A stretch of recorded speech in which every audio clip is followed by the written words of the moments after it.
Hey everyone, my name is Nick and I am an ambassador for CMN. Now I'm going to be telling you some top tips of really how to get settled into secondary school.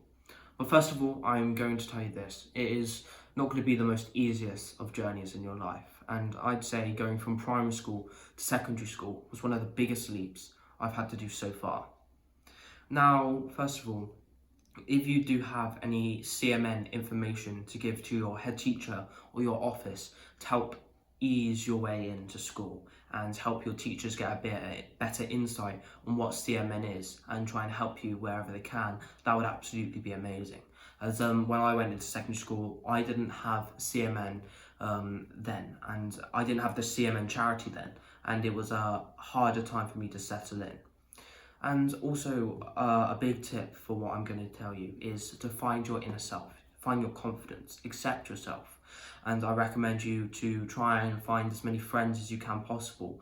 Be out there and not to hide in the corner and to keep to yourself. Because the more friends that you have, the more people there are to stick up for you. And if there was that bully or if there was that someone to pick on you, then you would have a group of people there to help you. And that's what I found inside secondary school as well.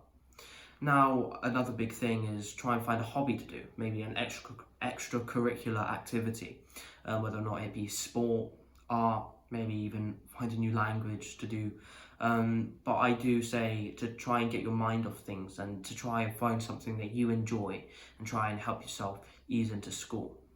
Now, another big thing, I've mentioned about how you find new friends and try and do an extracurricular activity. I'd say you have to try and be yourself, and you have to try and accept who you are.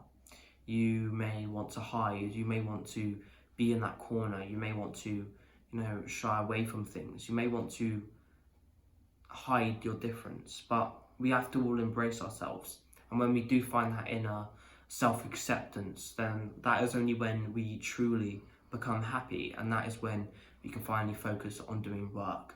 And also that brings on to the next thing. You have to try your best in class.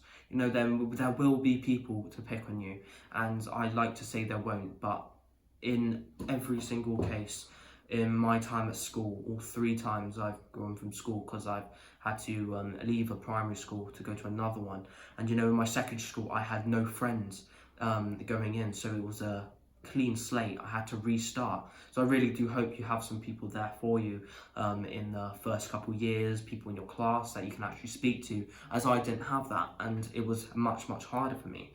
But you have to try your best in class, and you can't let things outside of class or people picking on you distract you from the main goal of school, and that is to do your best in school and try and do your best doing your work. And yeah, I suppose those are really the tips from me. You have to find as many people as possible to try and hang around with, find many friend groups, try and be out there, try and be confident in yourself, find self-acceptance, find an activity to do outside of school, whether or not it be a school club after school or at lunchtime, coding club maybe, or it's outside of school, maybe doing a sport like tennis, football, and you just got to focus on work as well. And I suppose those are really the main tips. And yeah, I really do wish you the best, and I can guarantee you that if you do follow that advice, you'll have a better time than me. Thank you.